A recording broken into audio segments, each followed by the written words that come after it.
الحمد لله وحده والصلاة والسلام على من لا نبي بعد أما بعد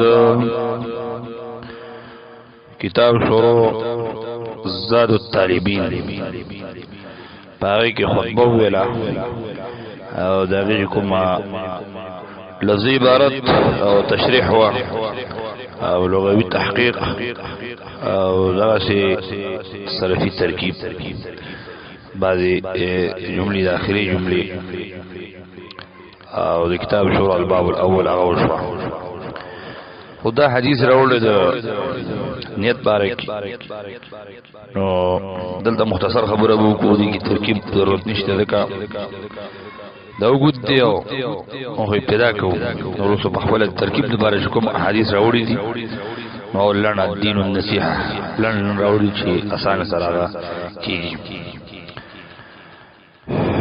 اول حديث لفظي الفاظ قال النبي صلى الله عليه وسلم انما الاعمال بالنيات وانما لامرئ ما نوى فمن كانت هجرته الى الله ورسوله فهجرته الى الله ورسوله ومن كانت هجرته الى دنيا يصيبها امرأة يتزوجها فهجرته الى ما هاجر اليه.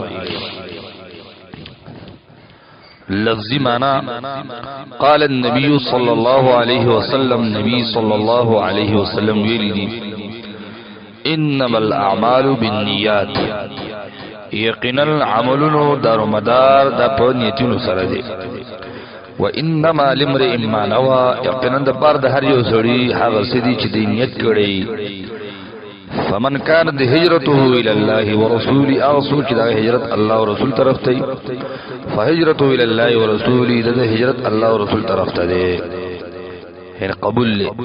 ومن كانت هجرته الى دنيا اغسو چې دا هجرت دنیا ته يصيبها چاغه در رسیدلو کی او امراتن یعنی هجرت یو خدي طرف ته يتزوجها چاہے نکاح کی فهجرته الى ما هاجر اليه هجرت دا طرف ته ده چې کوم طرف ته ده کړي.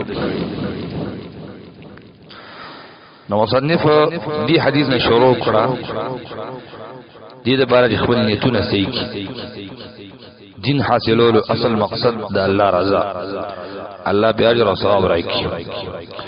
ټول نمخ کی دا حدیث چې دی راوړل لکه مشکات ول راوړل دي نور کتابونو تصحیح النیه نیت چې دا صحیح کول انما الاعمال بالنیات دا انما سوګدا مفرد دی سوګدا مرکب حاصل کده ان حرد حروم شباب الفعل نه دی او دا ما دي دا کافوی کافا دي دا عمل نبني عمل نکی بیا او بعض کنین بین دا ان حرف مشباب الفعل ما دا ما زائده دی آغیر مرکب شئی دی بعضو ان حرف حروف مشباب الفعل ما نافیه دی ما نافیه مرکب شئی دی دا لفظ مرکب شو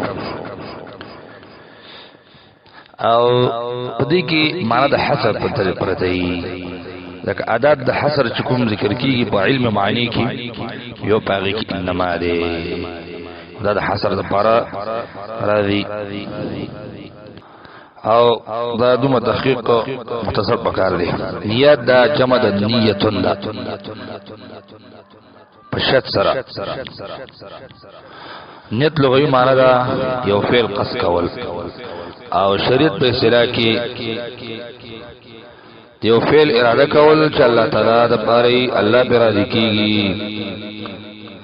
مطلب دا ټول اعمالو د مدار د پنځه سر د نیت سي کول پکار دي. الاعمال کې الافلام استغراقي دي ټول اعمال. وانما لامرئ ما نوى دا لفظ امرئ کې مشهور فصیح لغت دی چې کوم اعراب په اخري کې حمزه باندې راشي ناغه برا باندې راځي.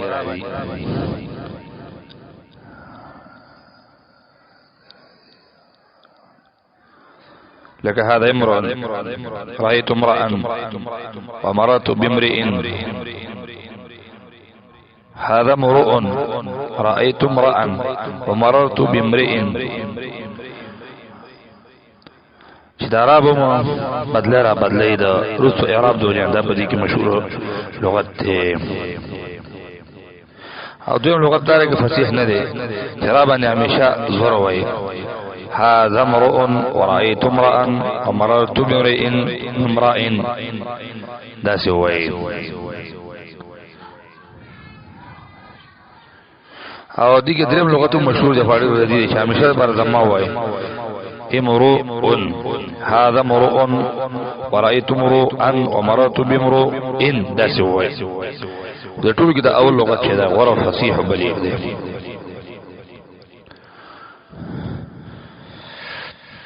انما الاعمال بالنیات وانما لامرئ ما نوى دي کې تعین د نیت ذکر دی. او بیاوی فمن كانت هجرته الى الله ورسوله اسوچ هجرت الله ورسول طرف ته.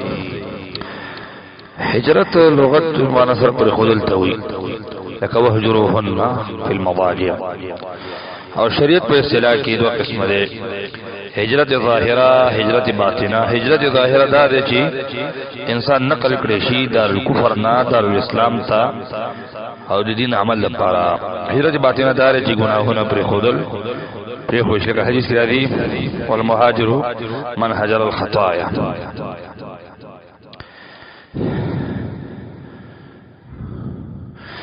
بیا اعتراض لري چې د حدیث کې دي چې هغه څوک چې دا هجرت الله رسول ته هجرت الله او رسولي نو شرط جزا یو دی شو، مبتدا او خبر یو شی شو. جواب دا غندار چې دې کې فرق شته دی. شر کې قصدن لحاظ شوی دی او په جزا کې ثوابن. مطلب دا دی فمن كانت هجرته واسوچ قصد هجرت دا الله رسول طرف ته ای رسول جوی فجر الله رسولی باندې د هجرت مقبول له معتبر دی بدلو ور کول کیږي چې الله رسول طرف ته کړه دی.